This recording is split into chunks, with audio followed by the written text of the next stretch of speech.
It's been 3 years since the release of Spider-Man No Way Home, and despite hearing rumors of Spider-Man 4 gearing up for production, nothing has happened. I want Spider-Man! With each and every rumor, what always remains the same is that Sony and Marvel can't come to an agreement about what Spider-Man 4 should be about. Allegedly, Marvel Studios and Tom Holland want Spidey 4 to be grounded, starring new villains, while Sony wants to retread the Spider-Verse with old villains again. A few weeks ago, there were rumors that Green Goblin and Doc Ock will return, but as MCU variants that are not Norman Osborn or Otto Octavius, which in my honest opinion, sounds pretty awful. But this past week, I've heard rumors that sound like a dream come true, and it has me thinking that Marvel and Tom may have won their battle against Sony's weird demands. Hi, I'm your host Rob, and on this episode of Atomic Vision, I'm going to break down all the rumors I've heard about Spider-Man 4 and try to theorize and predict how all of this will come together. So first things first, what is Spider-Man 4 going to be about? Well, although nothing has been confirmed, Spidey 4 is supposed to come out before Secret Wars, so all the dangling threads from No Way Home will be addressed in Spidey 4. Because Marvel and Tom Holland want to keep Spidey 4 grounded, it sounds like the main plot of the film will follow Pete's personal struggles since his identity was wiped from the minds of all of those who cared about him. Jobless, lonely, and heartbroken, it sounds like all sadistic Marvel fans' dreams will come true as Spidey is Peter Parker no more. The main story will be about Pete using his Spider-Man duties to cope with his growing depression. Because of this, Pete will be on the patrol as Spider-Man almost non-stop. He'll be constantly saving people, stopping bad guys, and barely taking a second to rest. I think the main reason Marvel is doing this, beyond being a faithful and great character arc for Spidey, is that it'll justify the black symbiote becoming attached to Spidey thanks to his growing negative traits. This honestly makes so much sense compared to Spider-Man 3, where the symbiote just makes him angry for no real reason. Stings, doesn't it? Protected you in high school, now I'm gonna kick your little ass. But here, much like in the Insomniac Spider-Man 2, the symbiote will use Peter's growing sadness and amplify it 1,000-fold. Destroy us?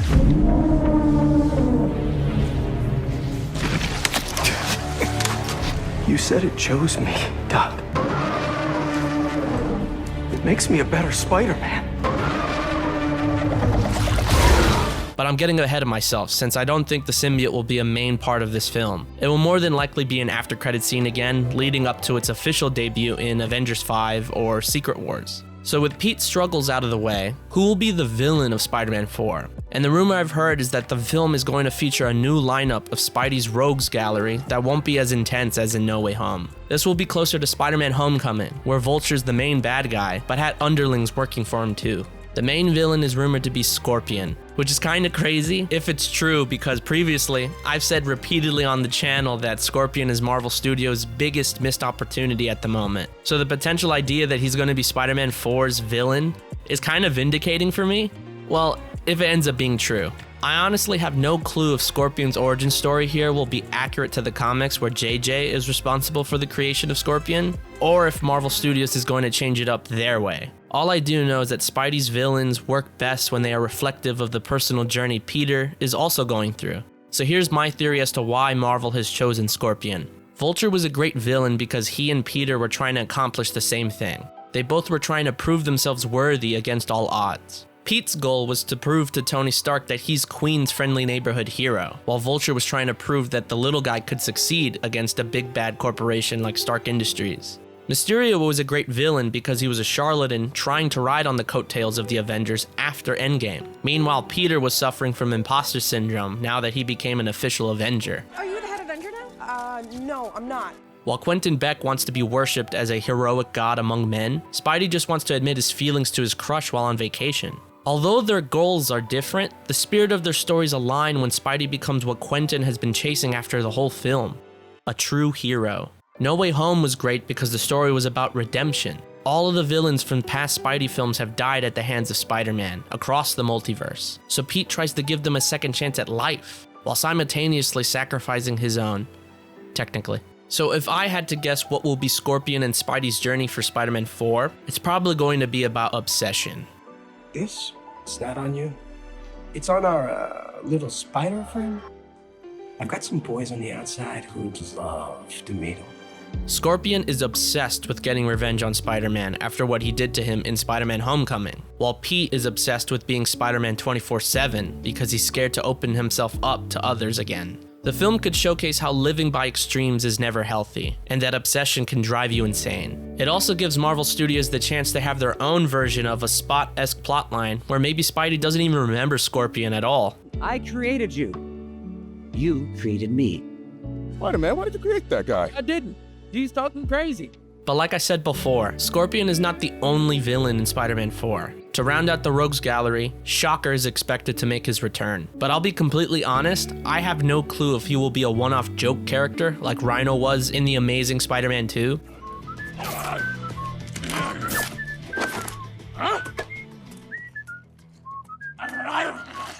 This is not it, Spider! Or if he will be throughout the film as Scorpion's underling like he was in Homecoming. Either way, having Shocker in there is always a treat, because maybe we'll get the scene in live action. Shocker!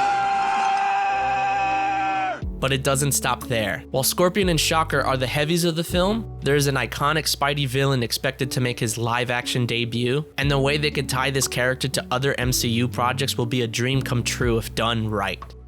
And it's Tombstone. Back off. I just took down the Rhino. A pale guy in a suit doesn't scare. Lonnie Lincoln has appeared in animated projects like Spider-Verse and Spectacular Spider-Man, but this would be the first time he stars in a live-action film. Although Batman is known for having a ton of mob boss villains all over Gotham, people tend to forget that Spidey deals with crime bosses just as much too.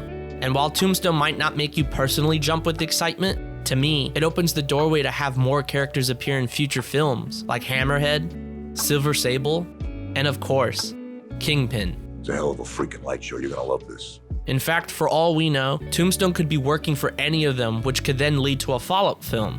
But the last villain is one fans have been asking for since he sort of made his small debut in Spider-Man Homecoming. From 2017 to now, this character went from a cute cameo to becoming one of Spidey's most iconic villains in recent years.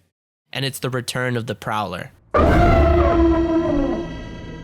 Uncle Aaron cameoed in Across the Spider-Verse just last year, and the current rumors are that he will return in Spider-Man 4 to set up Miles Morales for future Spidey films post-Secret Wars. Donald Glover looked fantastic in Across the Spider-Verse, and with the recent Insomniac Spidey games, I honestly don't think Prowler will be a traditional villain in this film. You want it back in the family, and that's the best you could do? I saved your life. You threw me in a cell. To protect you. Like this is protecting me? Damn it, Miles. I'm not gonna lose you too.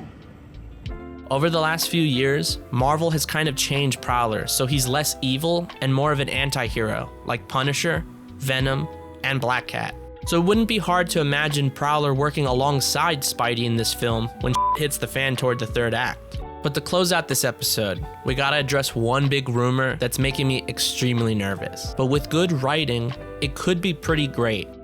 And it's the return of MJ. Sony, much like the rest of the world, is obsessed with Zendaya, and despite ending No Way Home with Pete and MJ sort of breaking up, Sony wants MJ to return so they can have Zendaya on the poster. I know that most Marvel fans don't want MJ to return just yet, because it takes away from how impactful the end of No Way Home was, but the more I've thought about it, there's a great way to do this and not botch it like Sony typically does.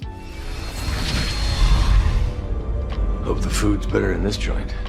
Since MJ has no idea who Peter Parker is, why not start from there and just have her in the film as a reminder of what Peter has lost? Maybe MJ will transfer to the same college Peter's going to, or maybe she's dating someone he knows like a coworker or college friend. That way, she can be in the film like Sony wants, but she doesn't have to be a main character like last time. This could then add to Pete's growing PTSD and depression by constantly reminding him of the one person he can't be with. Then that opens the doorway for Black Cat to show up in a follow-up sequel before the inevitable MJ reunion in the 6th Spider-Man film. And we all know who you want to play Felicia, but I'm bringing out the spray bottle, so calm yourselves. But what do you think? Does this sound like a great sequel to Spider-Man No Way Home? Or does this feel like a waste and Marvel should use different type of characters or storylines? Let me know in the comments down below. Thank you so much for watching. If you made it this far into the video, I want to be transparent with you. I didn't intend this channel to become so comic booky, but the YouTube algorithm is a mysterious creature. So if you want me to cover other films and shows, let me know which ones you'd like to see on the channel. If you enjoyed this episode of Atomic Vision, leave a like, subscribe for more, and I'll see you next time.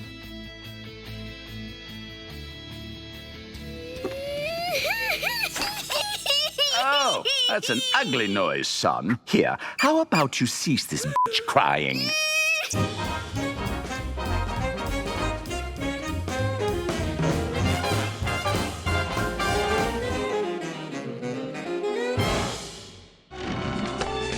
You can't escape me! I'll chase you to the ends of the earth!